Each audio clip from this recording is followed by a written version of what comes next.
Professor Manuela, it's been far too long since we've had a proper chat. Let's fix that right now. Too true, Dorothea. We hardly have a moment to spare here. But it's so nice to see you flourishing. It certainly brings back memories. You know, somehow you've gotten even prettier. The years have been kind to you. That's something like a rose telling a daisy it's pretty, but I appreciate the compliment all the same. Oh, honey, if that's the case, I hope you'll work hard to never become a rose like me. Too many thorns. Oh, stop it. You've accomplished a great deal. You should be proud. That's a very nice sentiment, and I appreciate it. Thank you. So, I've been dying to know, how did you come to be enrolled here? I know you didn't have any family connections. How'd you do it? Well, it did require pulling some noble strings. But learning everything to pass the entrance exams, that was all me, and very hard. Especially while I was still singing for the opera. But I wanted the academy more than anything else. Well, bravo, and well done.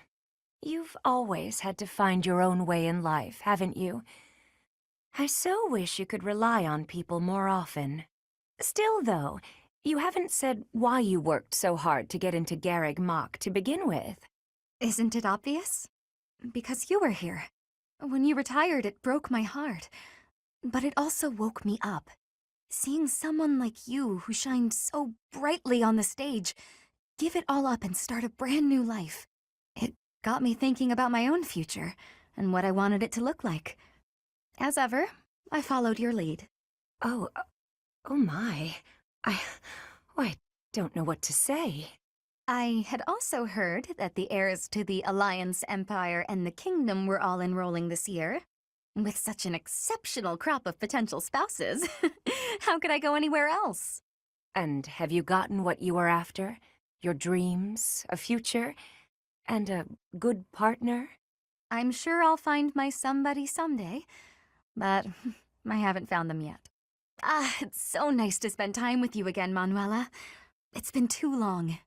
Ugh, my head is pounding.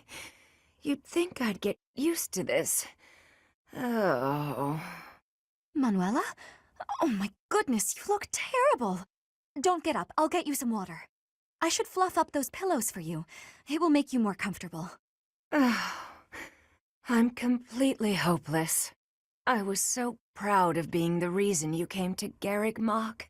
Dorothea wanted to follow in my footsteps. How great is that? I thought I'd use that as an inspiration to straighten myself out. Be less of a, less of a disgrace. But here I am, right in front of you, dealing with the worst hangover I've had in weeks. You thought you'd hide this from me? Wait, you mean you knew? Even when you were still with the opera company, you had quite the reputation. There was a joke that you could outdrink a fish and the sailor who'd caught it. Dorothea, my brain's pounding as it is. Please, stop. It's all true. But I can't handle hearing it from you, the girl I thought I had inspired to greatness. I can't believe I tried so hard to be a good example for you when you knew all along. I should leap into the ocean and drown. Don't say that. You've not lost a bit of respect from me, not one bit. Everyone has their faults, and some have more than others, but you are the finest songstress the opera had ever seen. And you've taught me well. What I mean to say is, you're my inspiration. I really do admire you. Thank you, Dorothea. That means a lot. Dorothea? You look as if something's terribly wrong. I do? Oh, nothing's wrong. Not really. I've just been thinking about the future. And what happens when the war is over. And tell me, what is your vision of the future like? Well, I'm not entirely sure. I guess I don't know what to expect. In my life, I've met all sorts of people who've lived lots of different ways. So now I'm trying to figure out how I want to live. I'm free, unlike so many people. I have the ability to take control of my own fate. Like you. Well, I quit the opera to join the Officers' Academy as a professor. Then I joined this war because, well, I don't know. I'm hoping for an end to it. Peace for the world. Even though I took control of my own fate, I still haven't found the man of my dreams. You'll find him. He's out there somewhere. You know, there is one thing I want for the future. So, you've got a dream after all. Well, it's a dream I've always had. You'll think this is silly, but I'd like to stand beside you. I don't get it. When you left the opera company, I took your place. I stood center stage and sang, and everyone cheered for me. I wish the cheers were for me and you. I wish we stood on that stage together. I have to tell you something. The first time I saw you on stage, I felt you were the one I wanted to hear sing. I already had plans to leave the opera company. But when I met you, I knew I couldn't leave until I saw you take your rightful place. You're right, though. It would have been nice to stand beside you on stage, even just once. Maybe we weren't together then, but we're together here, now. And in the future, maybe it won't be so bad if you never find that man of your dreams. What do you mean by that? You and me. I won't find a guy either. We can just be together. I think that'd be pretty nice, don't you? Living together and doing whatever we want. Huh. You know, that could be nice. It'd be like you and me, finally together on stage. The light shining down, our gowns and jewels sparkling. Just us. Sparkling in the stage lights forever. Petra, how are you doing? Getting used to life here? I am settled. Everyone shows great kindness. I'm glad to hear it. I was so surprised when you first arrived.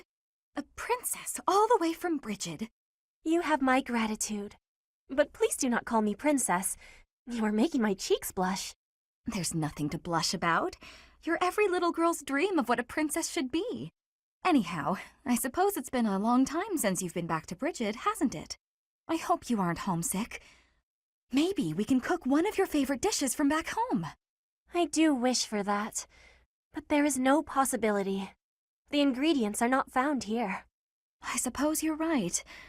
That's probably why they don't cook the food of Brigid in the dining hall. I'm sorry. I just got to thinking about how hard it must be to live somewhere so far away from home and... No, it can't be impossible. I'll fix you a real meal of Brigid. I'll just find a recipe and similar ingredients. Wait, Dorothea. It is the thinking that counts. But your cooking is... what is the word? Horrendous. That is what everyone is saying anyway. Horrendous? Nobody's cooking can be that bad. The thinking is enough for me. You have my biggest gratitude. Fine, I'll do something instead of cooking for you. I just want to be sure that you feel at home here. How about a massage? That may help you loosen up. I have no problems. My body is already able to relax. Oh?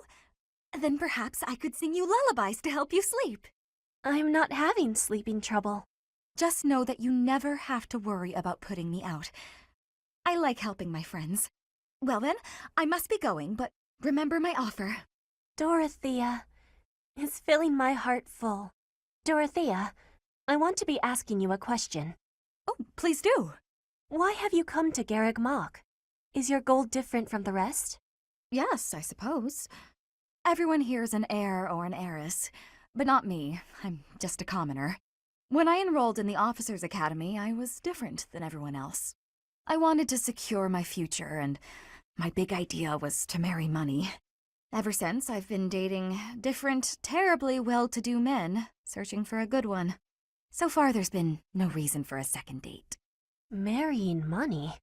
That is not sounding like a good idea. Money would be a bad husband. Pretty much. But you treat me well. I have so much gratitude. Why do you show me such friendliness when I am not money? Oh, no, Petra. This isn't like that. I like spending time with friends. It's wonderful being friends with you, and I hope we can stay close for a long time to come. Yes, I have that hope too. But I have also been thinking of who is good for me. Oh, I see. And still I am thinking we should be friends. Oh, I know why. Because we're both trouble for Imperial nobility. Yes, we both have troubles. Feels nice, doesn't it? Knowing that together we can irritate that many people. Since we've already got a lot in common, let's get to know each other better, shall we? Oh, Petra, are you researching something? Yes, I am investigating useful fighting techniques. You're always trying to become a better fighter. Personally, I'm sick of all the battles. You are feeling sick about battle? Oh, I understand. Yes, I am also wishing for this war to finish quickly. Sooner the better. I don't even remember the last time I washed my hair. Yes, it is hard to be braiding your hair when it is damaged from lack of care. Speaking of, I don't think I've seen many braids like yours, Petra. I assume it's a hairstyle from Bridget? May I take a closer look? You may. This style of braiding has been passed down through my family. How very elaborate. That must take a long time to do. Your words are delighting me. Braiding it does take up a great amount of time every day. Every day? Now I suppose you couldn't sleep with your hair like that, could you? When there's time, do you think you could teach me? It would be fun to match you every now and then. And once I learn how, I can help you with your hair. What do you think? I am really liking that idea. It would give me great happiness to have our hair match. I'd like it too. Dorothea, before I had confusion. I thought you were being overly familiar. But then I gained understanding. Now I am knowing that is how you show your kindness, and I have much gratitude for that. It is impossible to be imagining life without you. You are precious to me. Petra, what a lovely thing to say. I might just cry. If you will be crying, you can have my shoulder. For your crying. Oh, I was just playing around. But if I ever do need a good cry, I do hope you'll lend me your shoulder. My shoulder will always be available for you. Oh, yeah? So I don't even need to make a reservation or anything? A reservation? For my shoulder? Oh, I just meant... You know what? It doesn't matter. What matters is that I enjoy spending time with you. It makes me stop worrying about marriage and status. If that is the truth, then will you be coming to Bridget with me? Huh? When this war is finished, I am wishing for you to be seeing my homeland. You are? Oh my. I'd love to, Petra. As soon as the fighting is done, I'd like nothing more than to see Bridget with you. Ah, Sylvain. It's unusual to find you doing something other than hitting on women. Ah, Dorothea. I've been preparing to do just that, as it were. My intention is to flirt with the monastery's most beautiful flower, Dorothea herself. Oh dear. And I've ruined all your hard work. You might as well save the effort. I'm not taking the bait. Oh, Dorothea, your wit is as sharp as your beauty. Don't you want just a little flirting? Just a sample? I'm not like all the others, you know. I don't doubt it. By not like all the others, do you mean how serious you are about being disingenuous when you flirt? And that is supposed to mean what exactly? Your social standing isn't bad, and you're not bad to look at or particularly dumb. You could easily be engaged by now.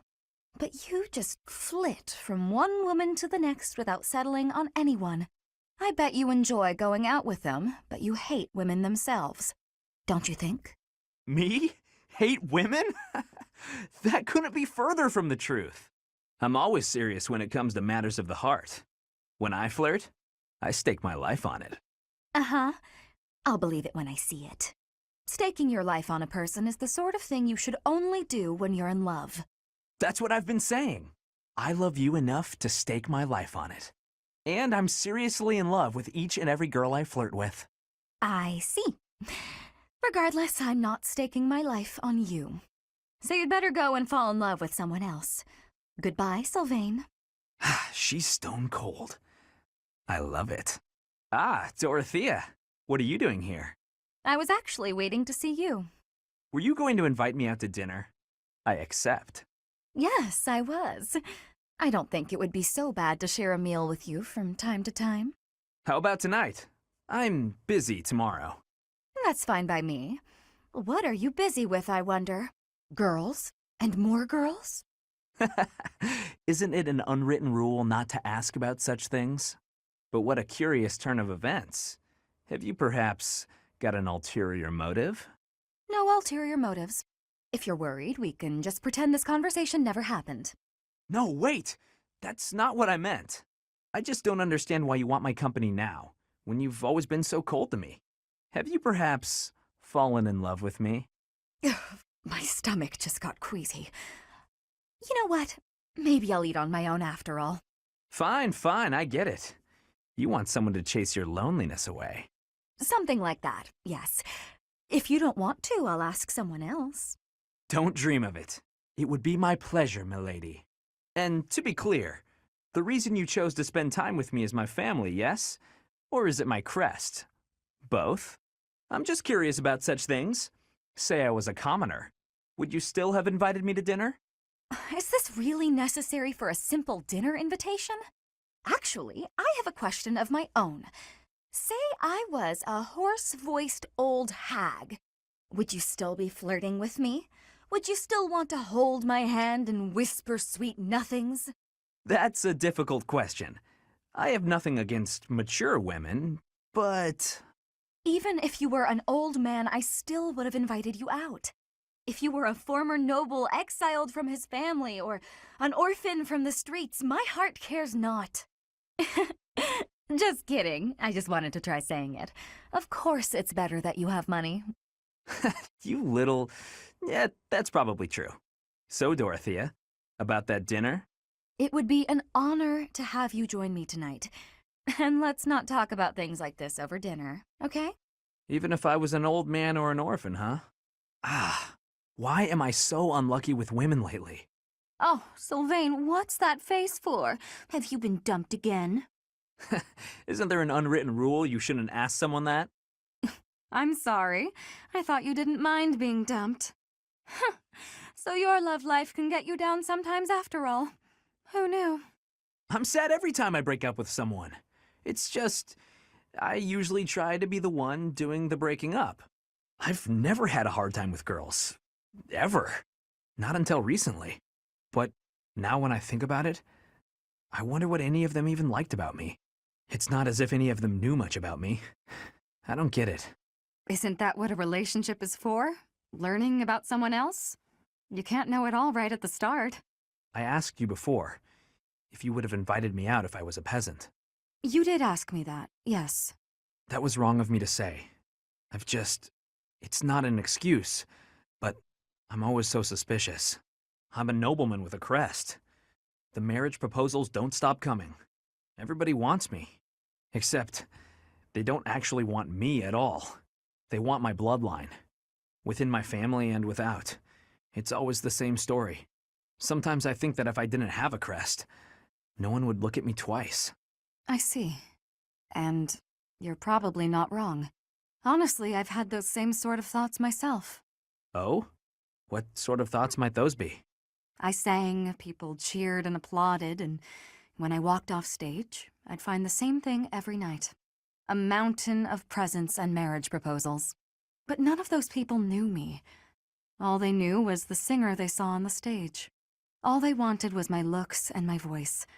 None of them even tried to get to know the real me. I'm pretty sure I've heard this somewhere. We may come from different places, but we're much the same, wouldn't you say? Yeah, I suppose we are. Look, Dorothea, I've realized something. Even if you were an old grandma, I'd still flirt with you. And I'd absolutely win you over. Though, I'd much rather win you over now and be with you until you become an old grandma. That might be the most legitimately romantic thing you've ever said, Sylvain. And I can't say I disagree. I'd rather you win me over now, too, so that I can stay by your side until you're an old grandpa. Well, before any of that, Will you go to dinner with me? I'd be happy to. It's time I fessed up, Yurikins. I saw the whole thing. What was it you think you saw? It looked like you were singing to the children in the alley out back. And may I say, you were fantastic. Your performance hit me right in the heart. That was a song from Mittelfrank's Imperial Capital show, right? Ah, the good old days. You must have come back night after night if you remember it that well. Perhaps a few times. I remember well how you looked upon that stage. You were the talk of the capital among all the nobles. Unsurpassable? Yes, that was it. It's hard to believe I'd run into that unsurpassable songstress in a place like this. Luck is on my side, as ever. I couldn't convince you to sing tenor yourself, You're talented enough for it. What are you getting at? Is this an invitation from the mystical songstress herself? Male virtuosos are hard to come by. Would-be divas are a dime a dozen, but men? Not so much. And they have to be talented, as good as I am, which is very talented indeed. I think you have what it takes. If you're interested, I can... Sorry, but no. No way in hell am I ever doing that. Goodness, you could have stopped at no.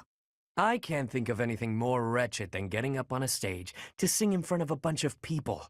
You didn't seem to mind singing for those children. The little ones weren't feeling well and couldn't sleep, so I sang them a lullaby to help. That's a far cry from standing on the same stage as you have, with all of those stuffy nobles staring at me. Truthfully, I'm not brave enough for it. Rein it in, Yurikins. It's the opera, not the battlefield. This isn't a life-or-death situation. Fair enough. Sometimes I forget what's a real threat and what isn't. But I must ask you to never bring up singing again. Not to me. Not if you want to keep things amicable between us. How can someone that good at singing hate it so much? Nice to see you, Yurikins.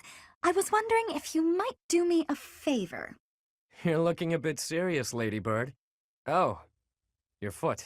What happened? It's healing nicely, but I'm not supposed to put too much weight on it. Ah, so that's why you've called me here. What do you need? Help with errands? Not an errand, an opera. I see.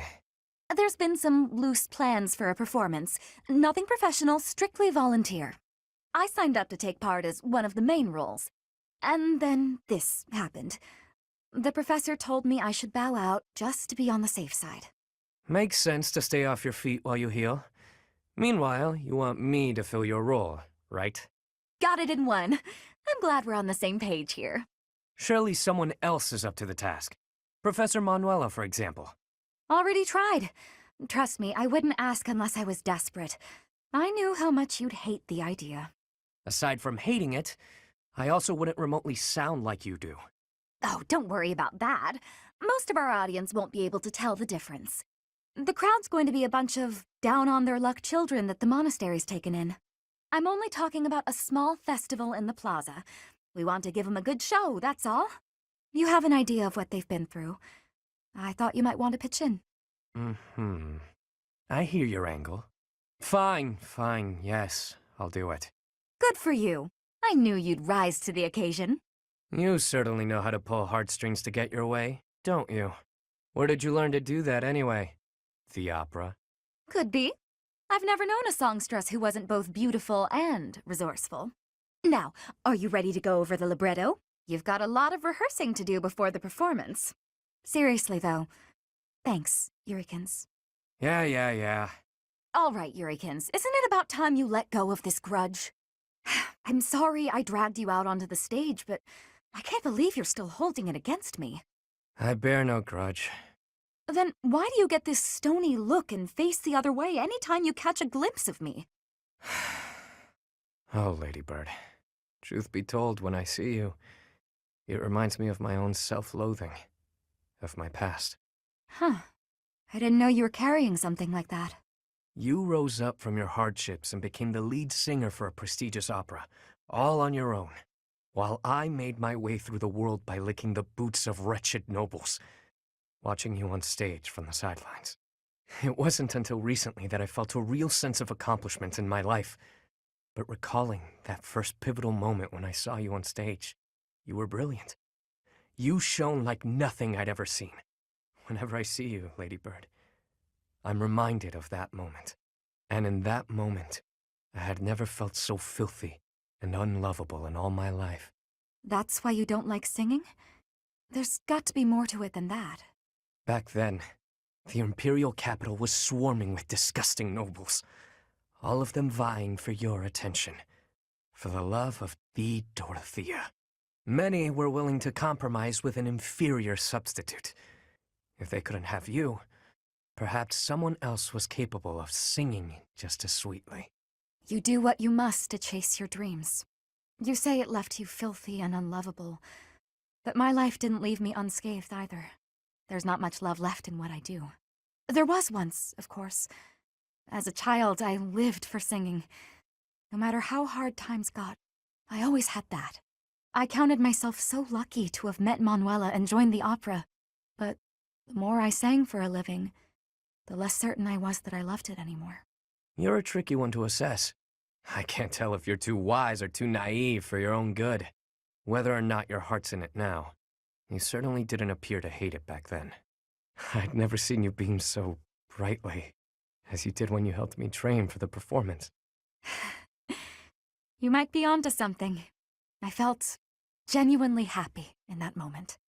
You just lost your spark for singing. Nothing more. It's how I feel about it in a way. How about this? Why not join an opera that doesn't have dealings with nobles? That's a great idea, actually.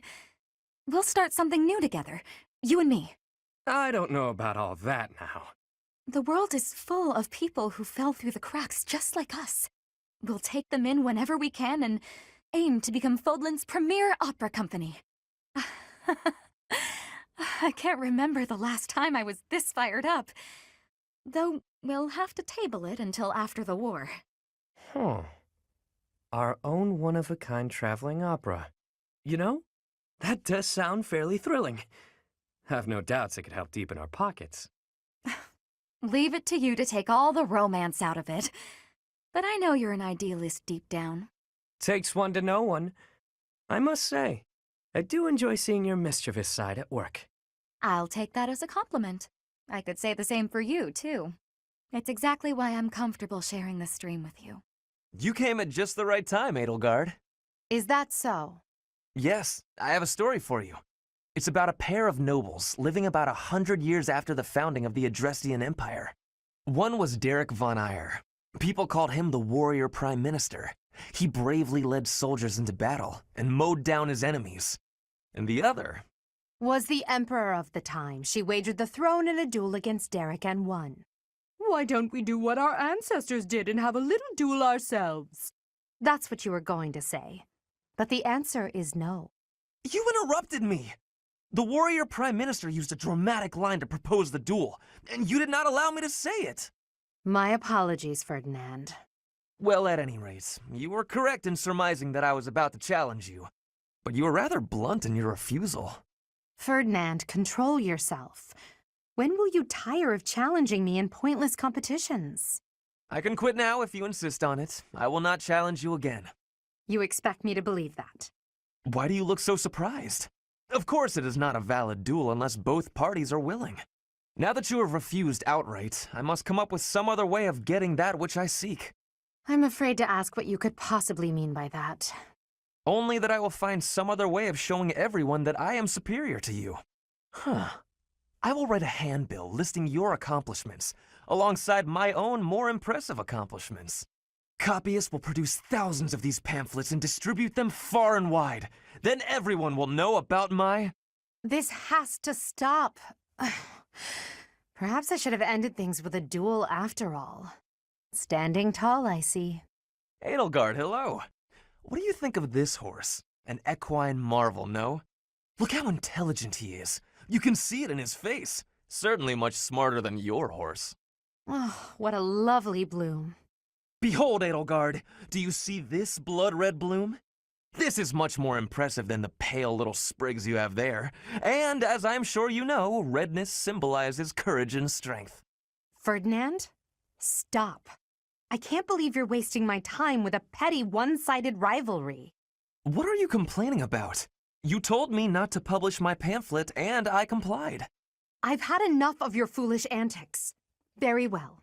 I will grant you the duel you so desperately desire. But when I win, you must forfeit the right to bother me with your ridiculousness. Forever. Do we have a deal? Ah, so you'll fight me after all? Wonderful. To battle, then! All right, Edelgard. Have at me! As you wish. Ha! Ugh! It only took you one blow? How? I can't afford to hold back against an opponent like you. I led with my fastest, strongest strike. Fastest and strongest? You're just flattering me. I have been defeated. Utterly. I cannot believe I was foolish enough to challenge such a plainly superior opponent. The difference in our skill level is not so great as all that. If you had taken the first strike, you might have won. That's why I didn't give you the chance. I do not think talent is what separates us so much as readiness. I had not the faintest idea of what to expect from a real duel. I was playing, but you were not. That such an ill-prepared noble would think to challenge you? It is laughable. Ferdinand. Ah, the smell, the texture, the smooth finish. This region's tea is the finest in the world. Hello, Ferdinand. You seem to be in a good mood. What is that supposed to mean? Perhaps you expected me to hold a grudge against you after our duel. In fact, I have moved on. Have you now? Well, I'm glad to hear it. I took it hard at the time, I will confess. I always thought that I equaled you in skill, or even surpassed you. But you showed me that I do not come close to matching your talents. Yet a true noble does not give up in the face of defeat. I will continue my training, and one day I will be an elite warrior. That is the path I must take, as a noble and a man of honor. You really are in a good mood. Your determination is admirable. Yes, one day I will surpass your abilities, and I will defeat you in combat.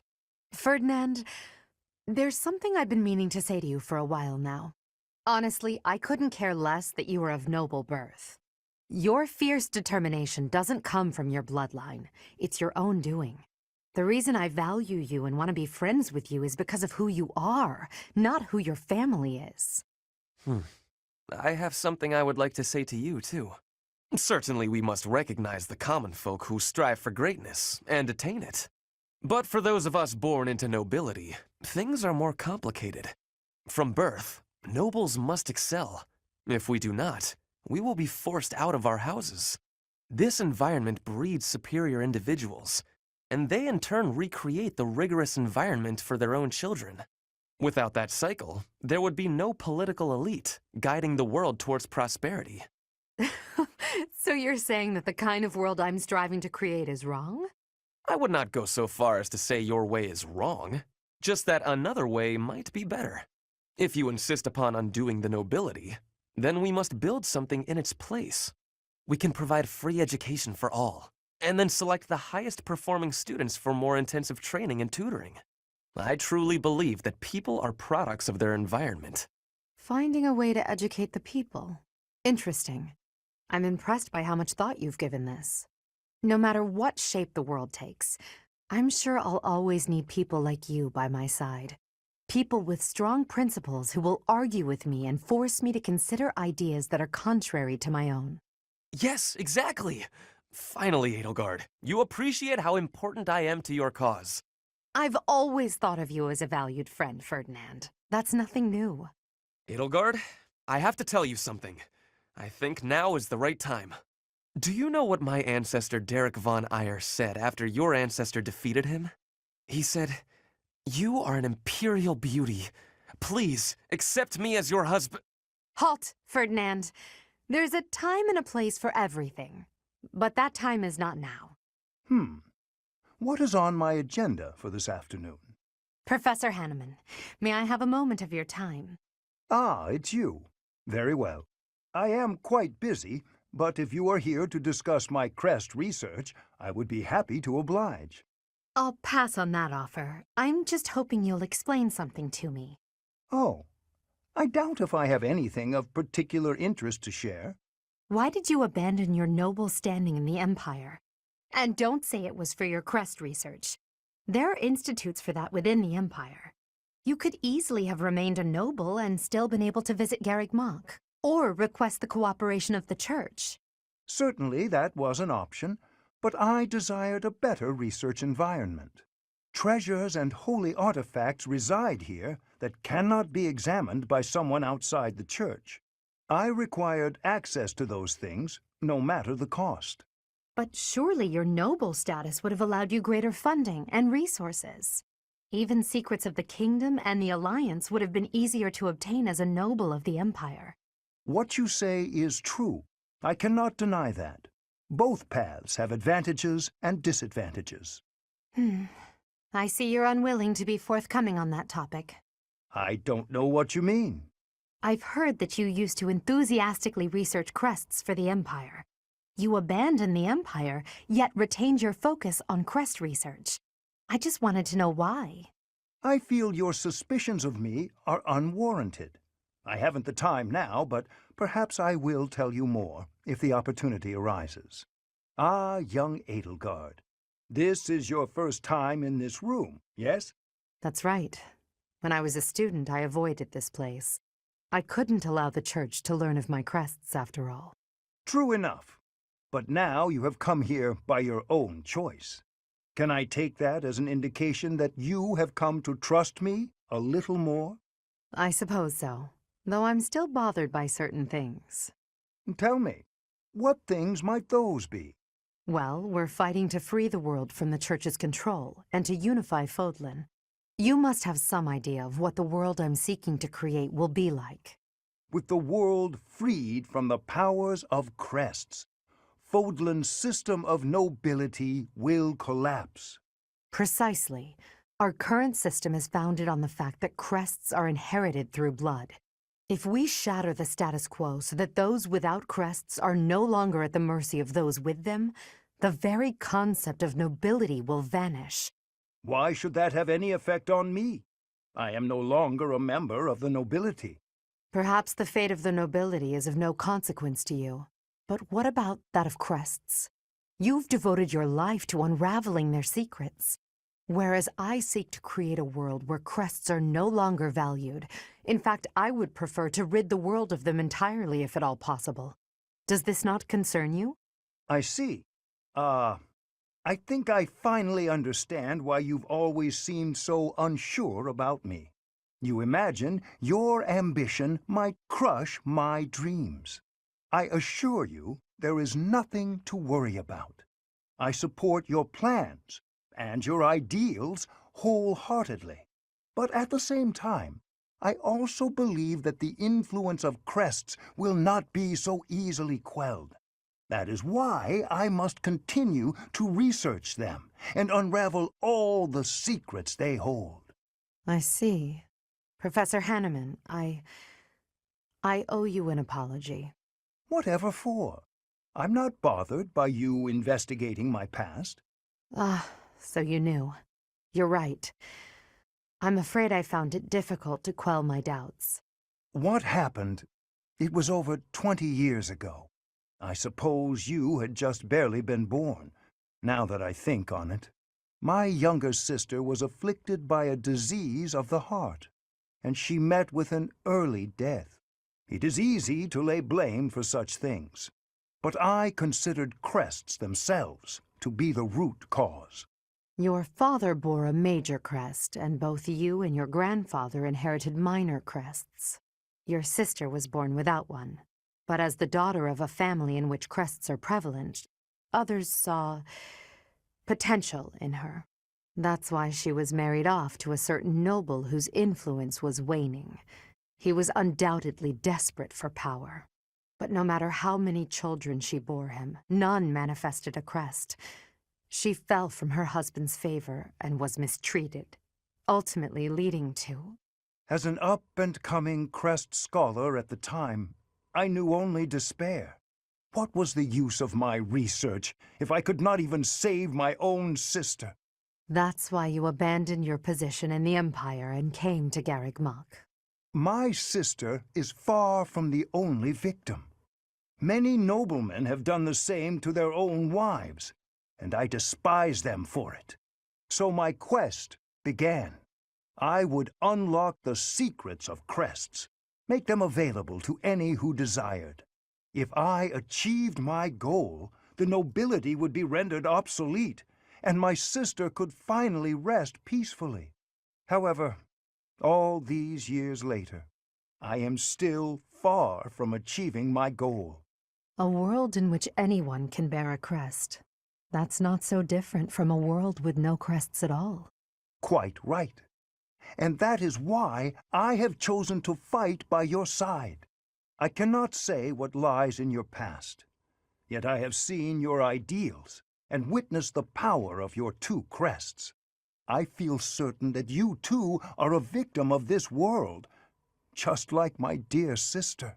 Professor Hanneman, please say no more. I've made peace with my past. Now I look only to the future, to the world we're fighting to create. Very well. But if you will allow it, there is one more thing I would like to say on the subject. When I look at you, I am reminded of my sister, and also of my own youth. Though I could not save my sister back then, I am different now. I can support you and lend you my abilities. I will fight for your cause in whatever way you need. Thank you. That means a great deal to me. Your knowledge and your experience are both invaluable. And your passion, too. I welcome your support.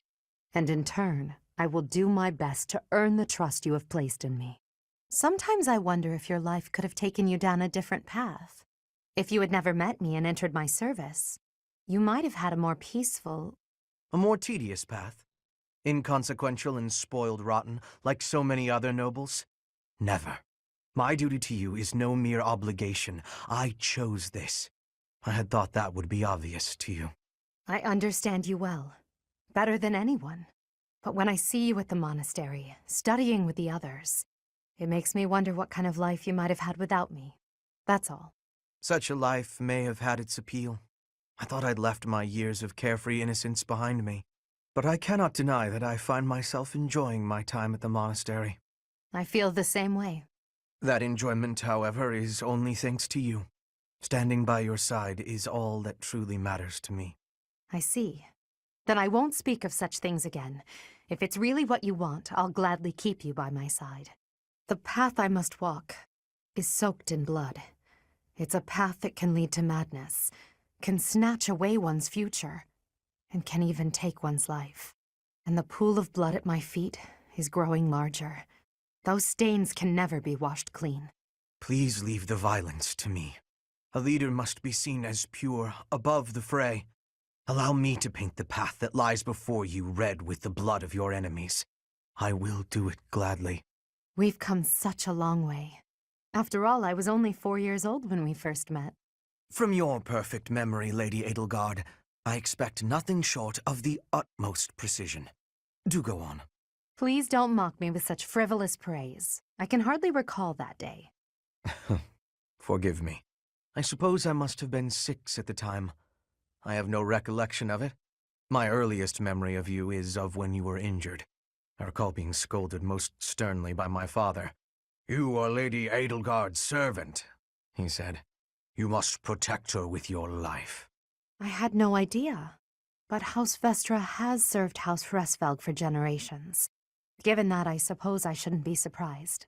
Indeed. After that, I made certain to accompany you wherever you went. That is, until the incident. Ah, when my uncle, Lord Arundel, defected to the kingdom and took me with him. The sensation of loss that overcame me on that day defies all description. It was as horrific as if I'd lost all my limbs. I left the city in a mad rush to rescue you. My father sent soldiers to capture me. I fought them off for 3 days, but they did finally manage it. Of course, I was only 10. I never would have reached Ferdiad. I've never heard that story before. So there are things you've never told me. It wasn't important. That's beside the point. I wish to know these things. If there's anything else you're keeping from me, please tell me at once. Respectfully, I decline. Why? It's a simple order. I really must know— Speaking of your orders, there was a task you gave me earlier which I have yet to carry out. Excuse me. Wait just a moment. I just hope he's not hiding anything too worrisome. And that concludes my report. Hubert, I can't shake the feeling that you're keeping more secrets from me. I have told you before. There are secrets even I am unwilling to share. I remember. However, I am the Emperor now. If the Minister of the Imperial Household does not obey his orders, I have the right to execute him. I fear you have misunderstood me, Your Majesty. It is true that I am officially your minister, but such titles are of little significance to me. I serve you purely out of personal devotion.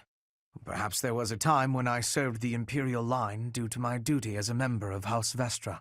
But since you returned from the kingdom, my loyalty has been to you alone. I see. Then you are unwilling to obey my orders as Emperor? Correct. If you prefer to treat this formally, then charge me with a crime. I will gladly offer up my neck to the executioner. You know I would never do such a thing, and that I pay no heed to the title you bear. It is your own presence and capabilities that I value so highly, Hubert. Titles are meaningless next to such things. Our families have no bearing on this matter, nor does the Empire itself. In that case, Lady Edelgard, I ask you to turn a blind eye to my secrets. They are trifles, beneath your notice. Best I handle them alone. You should focus on the path ahead of you. The scarlet path I have carefully prepared. Whether that path is red with blood is not something you need trouble yourself over. As Emperor, I'm obliged to accept that answer. However, as your friend, it irritates me to no end. You speak often of painting the path I walk, yet you do so in secret. I am the one you serve, but you refuse to let me in. I trust you, Hubert, and that is precisely why I want to know everything. Your secret hopes and burdens, all of it. If I'm truly the center of your world, then I wish you would trust me as well as I trust you. Very well. You have me beaten. I will tell you as much as I am able. From the assassins I've eliminated, to the gold I've spent on bribes, to the identity of the one I love. Wait a moment. Are you saying you have romantic feelings for someone?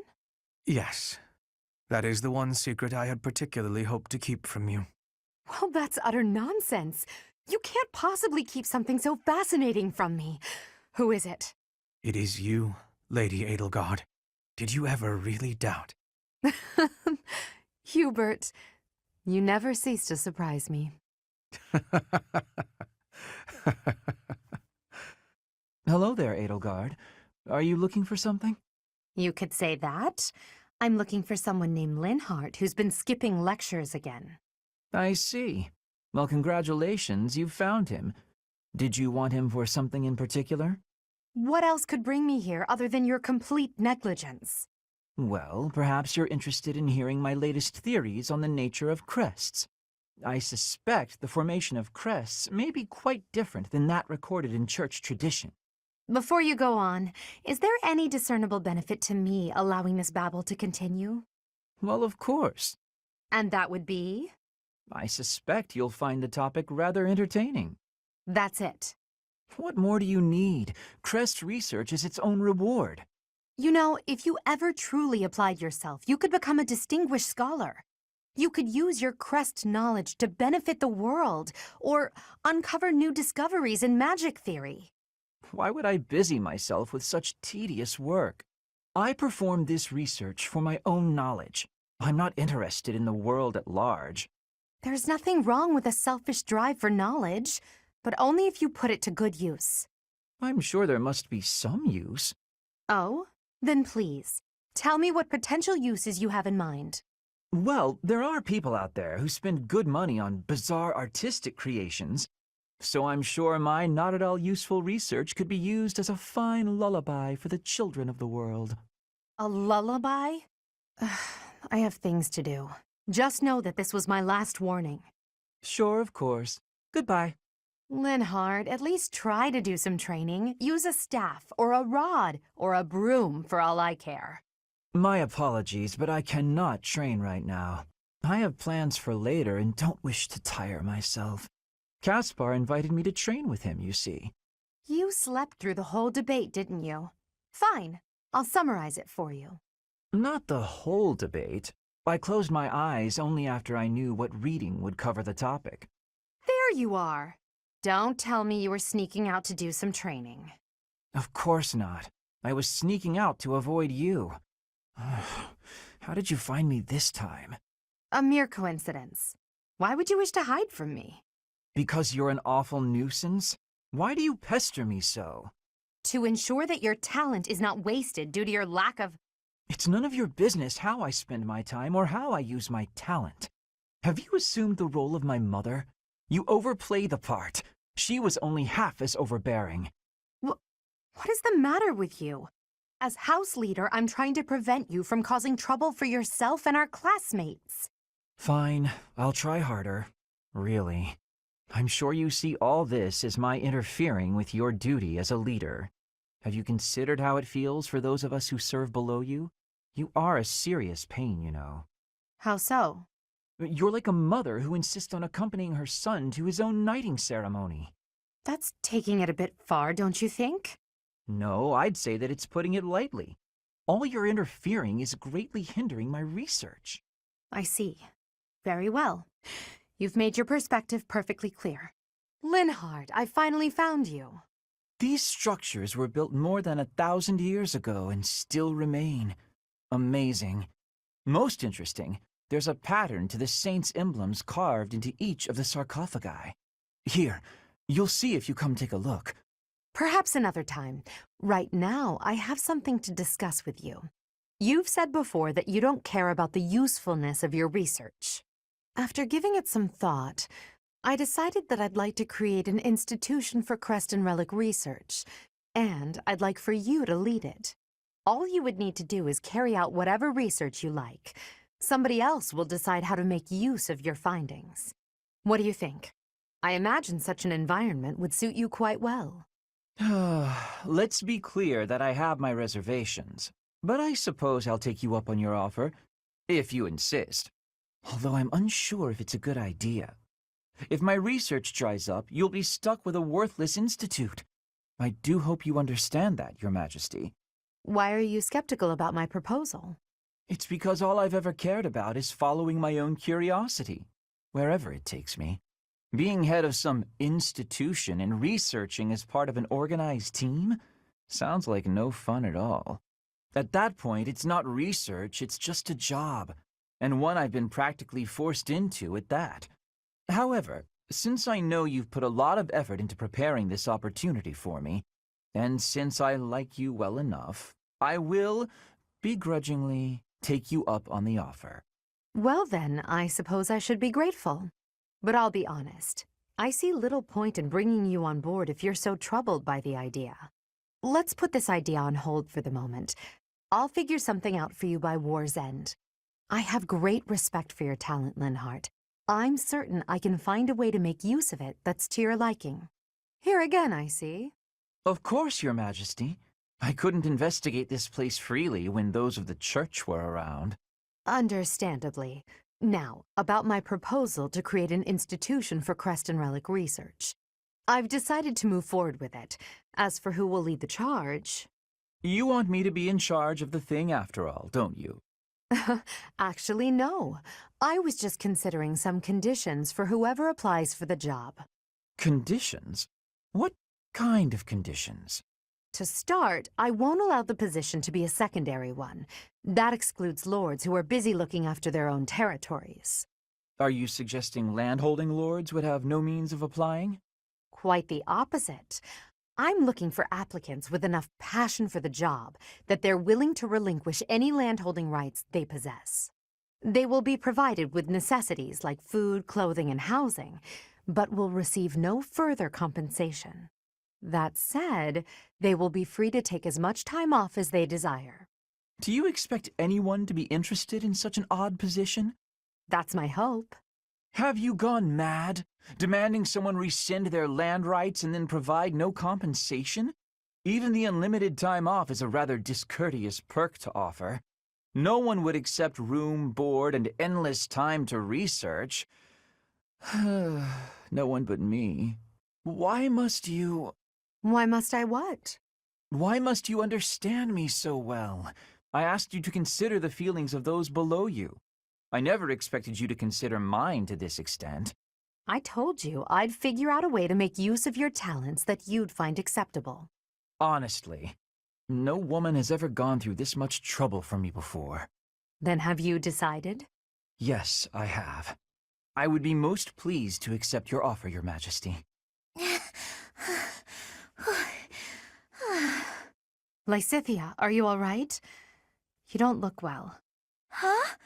Oh, no, I'm fine. Really. Just not accustomed to so much manual labor. You were cleaning the library all by yourself? Yes. The other student who was assigned to tidy up with me wasn't feeling well, so it's just me. I figured I could at least dust the bookshelves or something, but I got a little carried away. So many books. You probably tired yourself out just moving them from the shelves. As much as I love books, I can't say I love carrying stacks of them to and fro. They're so heavy. Well, maybe you should think things through a little more next time. Surely you can tell how much physical strength the job is going to require before you begin. I can do without the condescension, thanks. After all, I'm the only one who has to deal with the fact that I've worn myself out. I only said that you should take care of yourself, especially considering... Considering what? Nothing. Never mind. How about you return to your quarters? I'll finish cleaning up in here. But I want to finish what I've started. I don't mind, really. Please, don't make me repeat myself. Fine. As long as you'll finish all this up. I will. Get some rest, okay? Yes, yes. Thank you.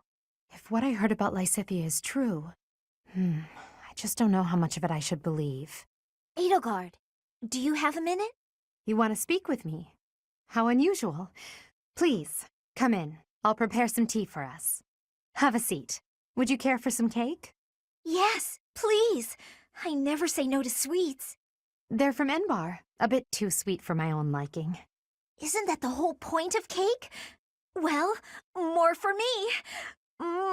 These are fantastic with this tea. True. Well, there's no shortage of them. Help yourself to as many as you like.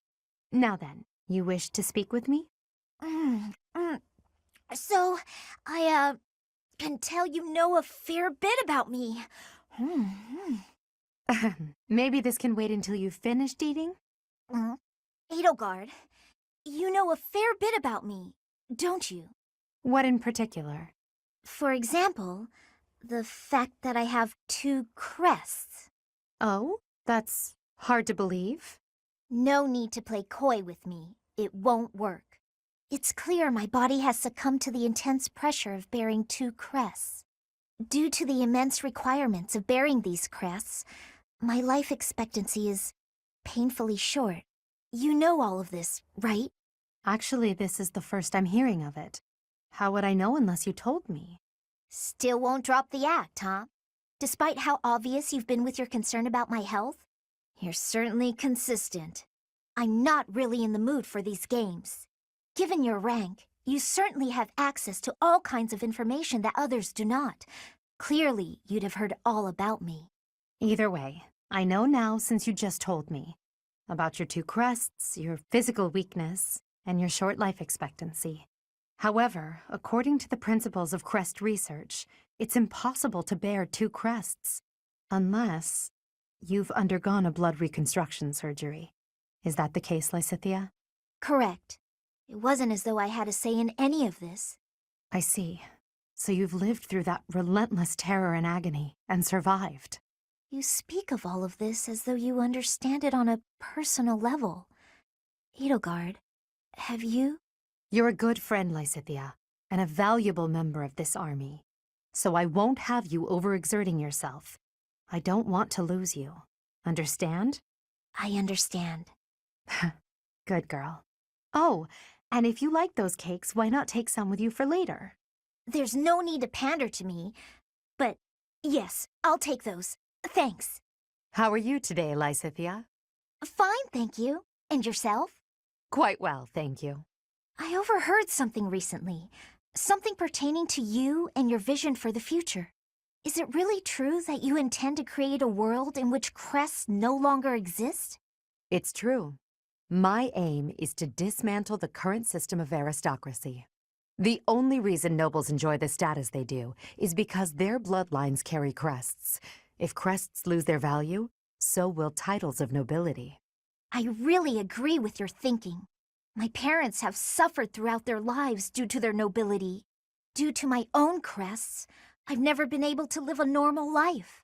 I'm sick of nobility and crests, of all of it. It sounds as if it's truly your mission to change things. I'll pledge my life to your cause, however short it may be. Lysithea. Has your hair always been that color, by the way? Huh? I ask because mine wasn't always this color. I lost all pigment after receiving my 2 crests. Edelgard, I want a world where people like you and I are no longer victimized. I want you to bring that world into being. If it's within me to help that come to pass, then I'll do whatever it takes. Understood. I promise to do all I can to see this goal to fruition. And I want you to promise something in return. That you will never stop fighting for your life. Whatever terrible fate awaits us, we can fight it and prevail. I need you to trust me on that. Do you promise? I promise. I will try my best to believe that. Good girl. Now then, would you care for a sweet cake? Please do not call me that. But, yes. Yes, I would. That song. Oh, hello, Edelgard. Professor Manuela, that song you were humming. I feel as though I've heard it before, long ago. And I'm sure it was you singing it back then. At the Opera House in the Imperial capital, perhaps. Why, yes. You must have seen me there. I am flattered you would remember it. I performed with the Mittelfranc Opera Company in Enbar on numerous occasions. So it was you. I went to that performance with my uncle. I wanted desperately to see it again. But after that night, he took me to seek asylum in the kingdom. When I returned to the Empire several years later, you had already retired. Oh, that's a shame. So you only got to hear me sing once? Sadly, that's correct. Yet you still remember it, even the melody of the song I sang. I'm honored. That's how much of an impression your voice left on me. I must ask, why did you retire so soon? You could have continued for another 10 or 20 years. Indeed, many singers perform for decades. But that wasn't for me. I wanted to go out on top. My voice is a gift from the goddess. However, as all things do, it will decline with age. One day, I will lose that gift. And so I decided I needed to learn to survive without it, long before that day came. I needed to prove to myself that I can live on, even after my voice returns to the goddess. So despite your belief in the goddess, you wish to live by your own strength? It's hard for me to explain. The goddess supports me both spiritually and emotionally. Everything else is up to me. Professor Manuela, may I come in? Oh, this room, what happened here? Oh, nothing out of the ordinary. Why? Is something the matter? No, I just, can I help you tidy up? Actually, I have to know. How did you make such a mess in the first place? Please don't ask for the details. Suffice to say, my room always looks like this after I've been dumped. Oh, right. Well, let's see what we can do about it. Your help was unexpected but appreciated, Edelgard. Now, what can I do for you? I heard that you haven't been acting like yourself, so I came to see if you're doing all right. But the moment I saw you, I could tell you were troubled, so it seemed pointless to ask. I suppose it was rather obvious, wasn't it? Perhaps I should stop being quite so dramatic. All the same, dear, I'd like to repay you for helping me out. Name your prize. I don't need a reward, but if you wouldn't mind answering my question, I'd greatly appreciate it. Of course. What is it? I once asked you why you chose to retire. You said that the goddess supports you emotionally, but it's up to you to take care of the rest. I have to admit that I don't quite understand what you meant by that. Can you please explain? Did I say that? I suppose so. From joining the Mittelfrank Opera Company to becoming a diva of the grand stage, I went through so much to achieve what I did. Looking back, I don't know how I made it. What happened during that time? A lot. My divinely gifted voice only got me to the edge of the stage. From there, I had to work hard to defeat my rivals. I did all of this by myself, through sheer force of will, all so I could stand center stage. Ah, I see I was wrong about something. I thought that being a devout believer implied a certain weakness of spirit, an inability to survive on your own. But you've proven me wrong, Professor Manuela. Something on your mind, Edelgard? This may not be the best place to sit and think. An archer might try to take a lucky shot at you. Right you are. I appreciate your concern. In here, I'm trapped in a whirlwind of political affairs. I just needed to escape for a moment to get some fresh air. I understand completely. May I ask what was on your mind? I'd like to help. To be honest, I still can't forget what you told me before. I don't want you to misunderstand and think I'm against everything the church represents. There's good there, buried in the corruption. Still, I find it extremely difficult to step back and accept the good, overlooking all the rest. For the world to start anew, it's necessary for the nobility system and the Church of Saros to both be completely crushed. Perhaps. I suppose that might be the only way for you to achieve your goals. I believe so. But then I think about people like you, who are devoted to the goddess. People who are unlike the others, who are willing to fight for themselves rather than leaving everything in the hands of a higher power. When I achieve my aim, I'll be crushing your emotional and spiritual support.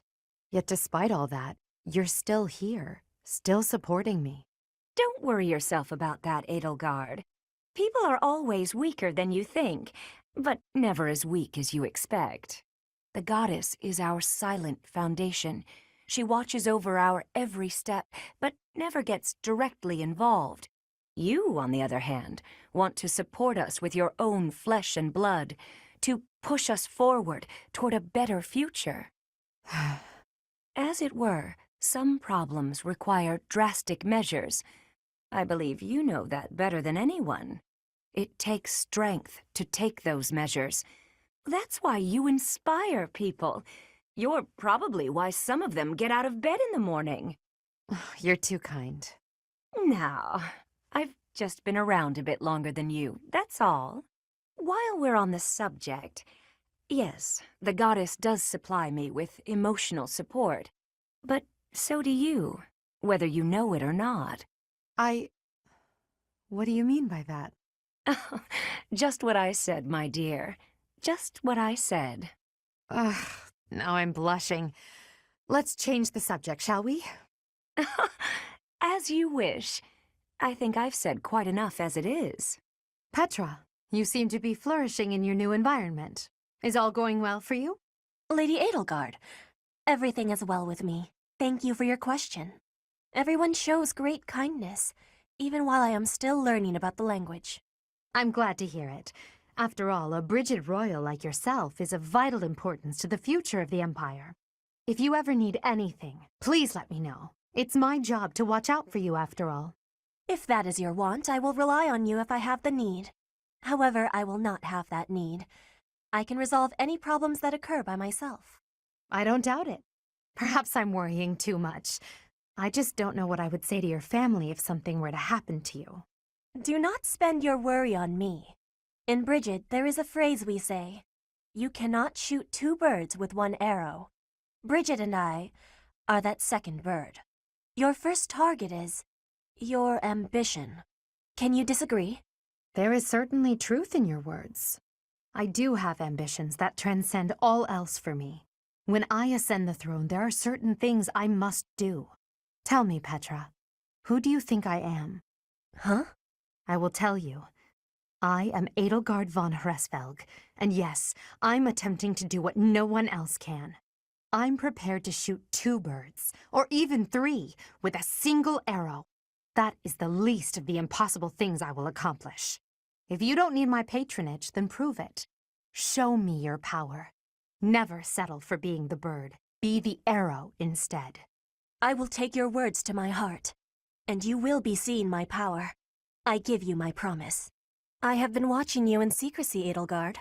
But you and Hubert were noticing me, correct? Well, if you intend to shadow us like that, you can be sure it won't escape our notice. Hubert was primed and ready to remove you. I ordered him to stand down. You have my thanks. I have been making a decision that I am wanting to learn from you. I was thinking it was enough to be shooting 1 bird with 1 arrow. But after speaking with you, I trained with hardness. Now I can be shooting 2 birds with 1 arrow. 2 pheasants? Are you implying that... Yes, a single arrow. That's astounding, Petra. It's perhaps a bit late to explain now, but what I was getting at earlier was actually... I am having a joke. You... come again? I really was shooting these birds with 1 arrow, but my joke is that I did have understanding about what you told me. I took it to my heart. Did you now? You are a person with great bluntness. I am admiring of you. As an emperor, a commander, a warrior, and a friend, you are excelling at all that you do. All of the empire is resting on your shoulders, and that is including Brigid, too. I will not be falling behind you. I will be carrying Brigid on my shoulders, too. And one day, you and I will be facing each other, and we will be shaking hands. Yes, that much is certain. I can see that you no longer need me to look out for you. You and I are much the same. We dutifully shoulder our burdens and stand tall no matter what. It would be foolish of me to deny it. Your words give me great joy.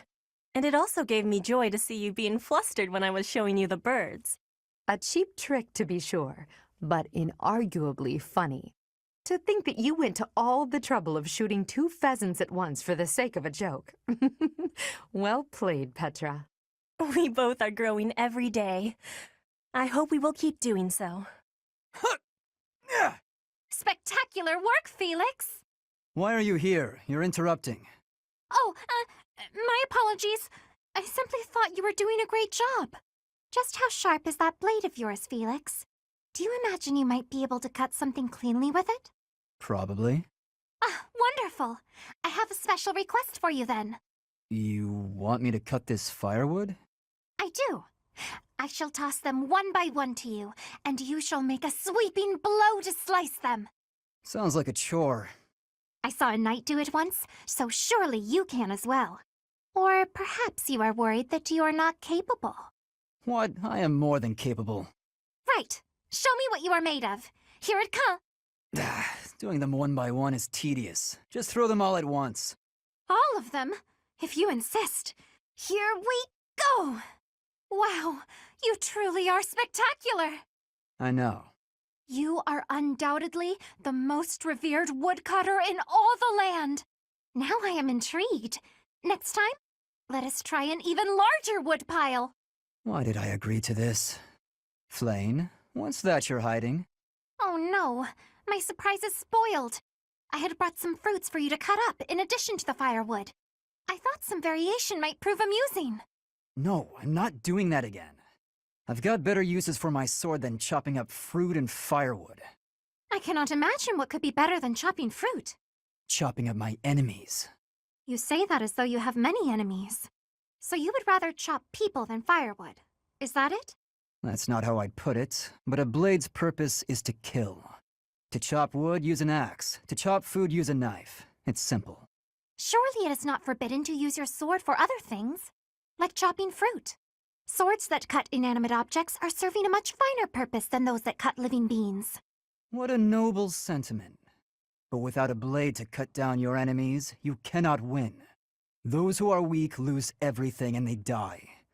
Those who are strong win and live on. I understand why you balk at bloodshed, but you must know that it has a purpose. And what purpose might that be? A purpose. Let's just leave it at that. I'm not in the mood to debate you. I'll continue to wield my sword, and if necessary, cut down my enemies. He certainly is a stubborn one. Felix! You, what is it now? Do not fret. I have not come to ask you to chop wood. I have other things to speak of with you. You said that for one to live, they must also be prepared to kill. This again. Yes, that's what I said.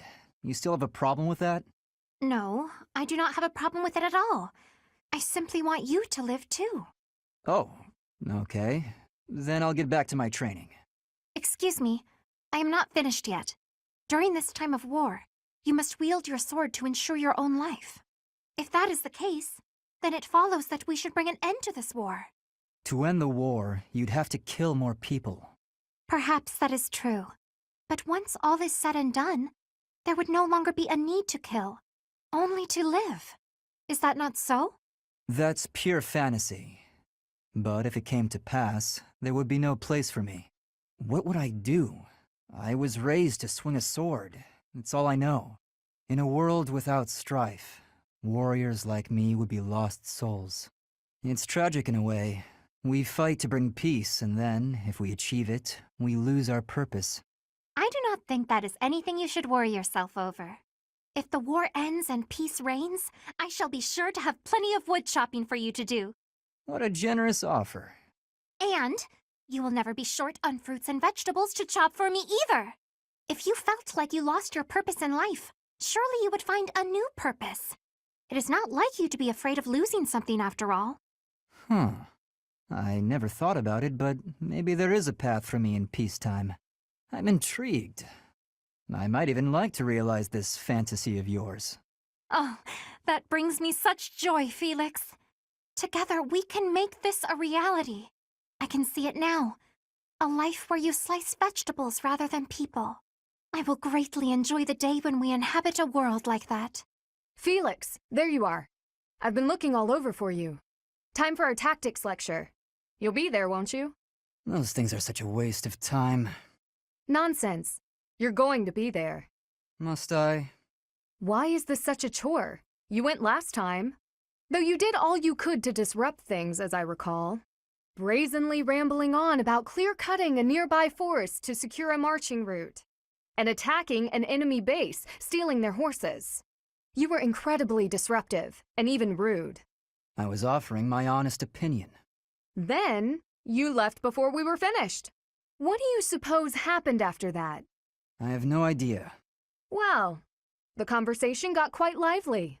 We all began breaking down the viability of your somewhat maniacal plan. And apparently, similar tactics have been used to turn the tides of historic battles.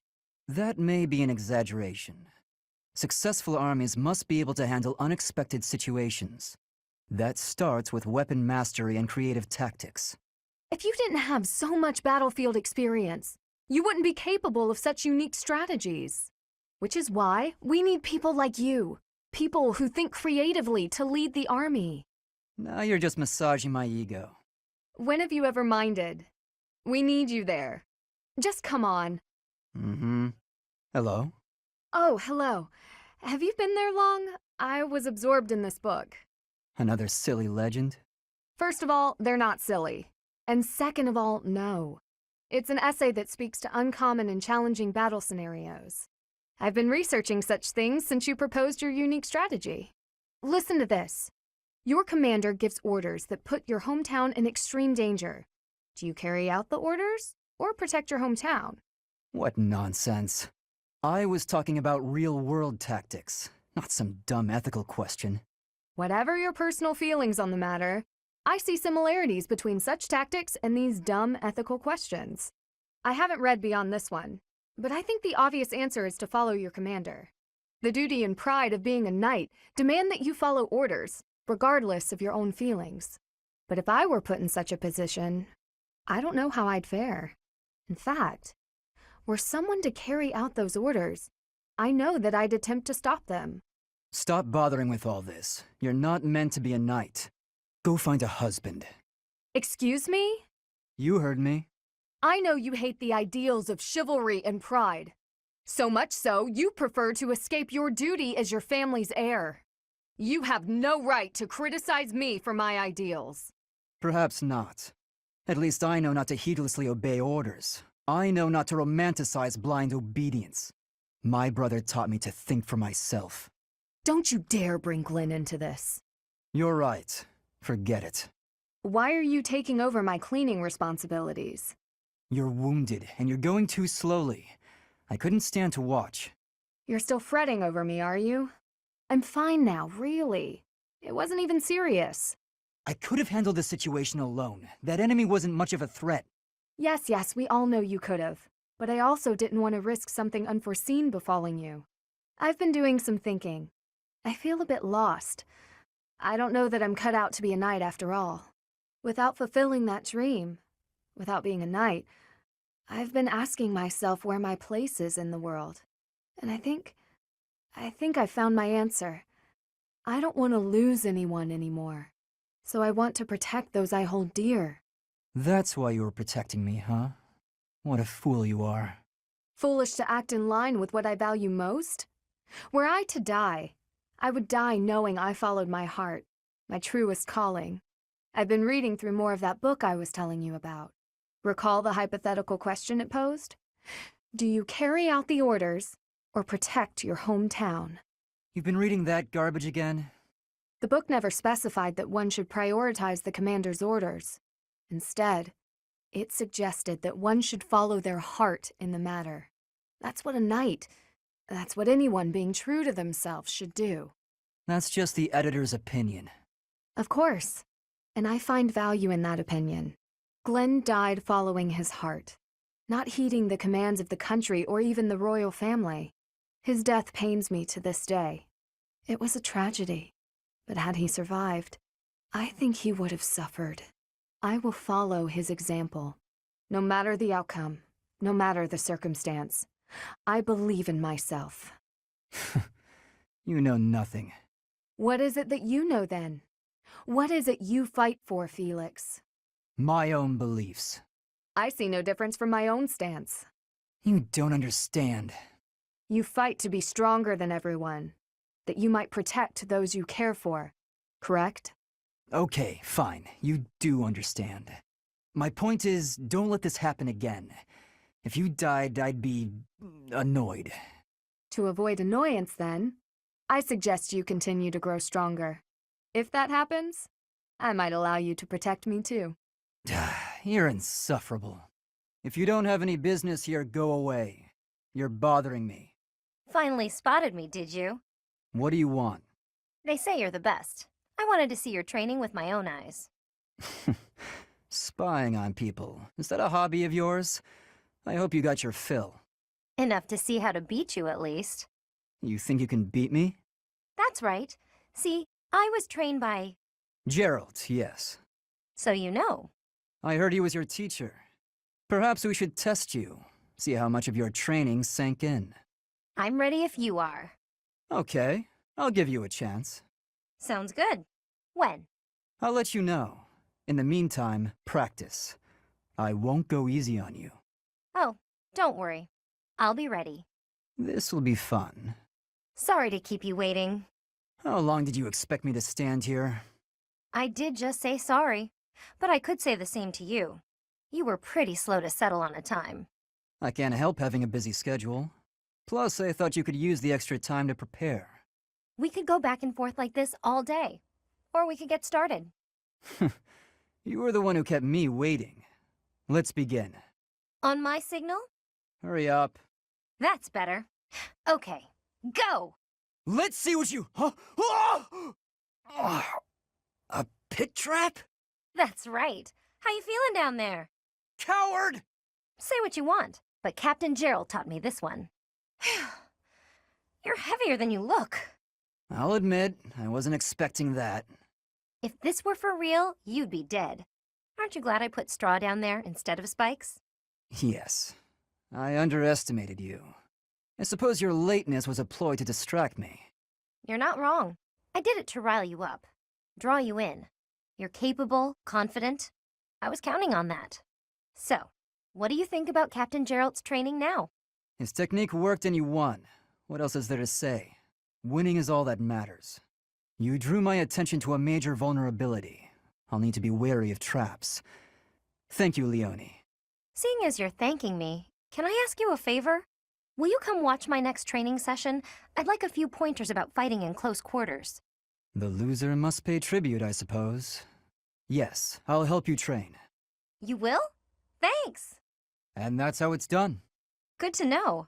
There are so many differences between bows and blades. Yes, you're a quick learner, Leone, and quite a good teacher as well. Must be Captain Gerald's influence. The weather, the terrain, the enemy's feelings. You have to find ways to make it all work for you. I agree. A warrior can't stick too closely to predefined tactics. That's quite shrewd. You're impressive for a girl. For a girl? Come on, you're past that. Looking down on your opponent is a great way to fall into a pit trap, isn't it? I suppose that's true. Glad you remember. I still have much to learn, not only about swordplay, but also about thinking on my feet. I hope to learn more from you, Leone. Count on it. We'll come up with plenty of new ideas if we work together. Guess that means we're partners, doesn't it? We're what? Partners. Friends who help each other improve. Huh. Partners. That's not bad. Not at all. Looking forward to working with you, partner. Likewise, partner. Yum. Ah, so delicious. I'm so content in this moment. Felix! Lysithea, you look mortified. How long have you been there?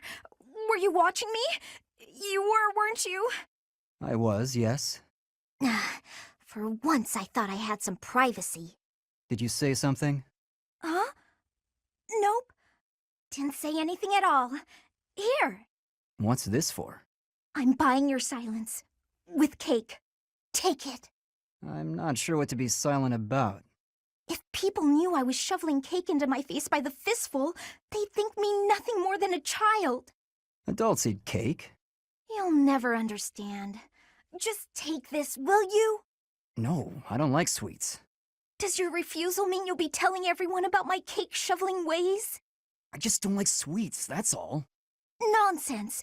Nobody can resist something so delicious.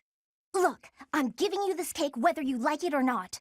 Eat it, toss it, throw it at an unsuspecting victim. The choice is yours. Just please don't mention this to anyone. What was her problem? And what am I supposed to do with this cake?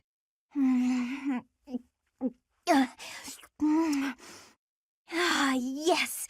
These are the moments I live for. I don't understand you. You again? Can't you see I'm busy? Trust me, I didn't mean to interrupt. So how did you like the cake? I bet you ate it, didn't you? I knew it was irresistible. What was the experience like? I'm curious, from a research perspective. I don't know, I didn't eat it. I gave it to some kid. You gave it to some undeserving child? We've been over this. I don't like sweets. Cake is not a sweet. Cake is the divine essence of the heavens. Everyone has their own tastes.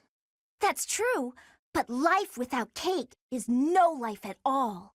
Your dismissiveness regarding cake is inexcusable. I'm not sure why you're so fixated on this. I simply can't resist the spongy magnificence of cakes.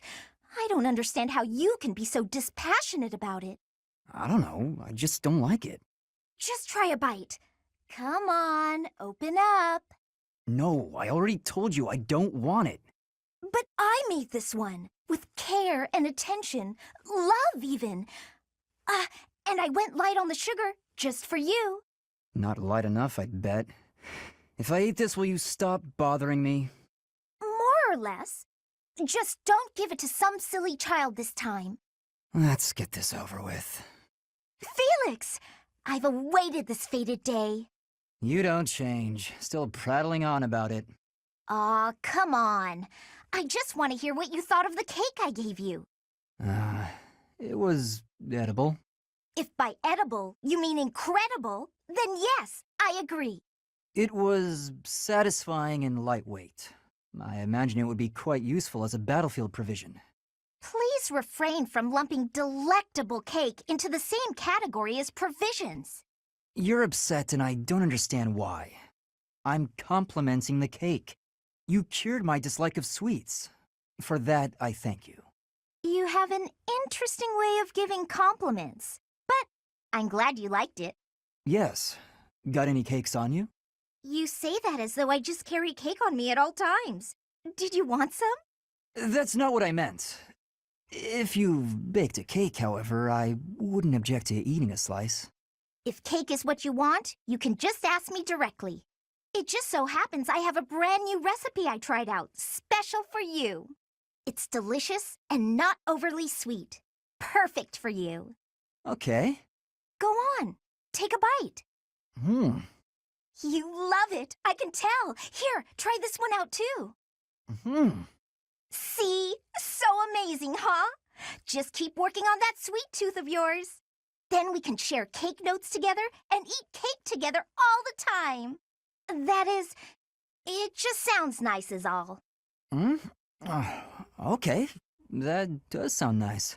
Here you go, Felix. Have some tea. Oh. Sorry, but we're all out of cakes. Should I bake some more? Please, don't.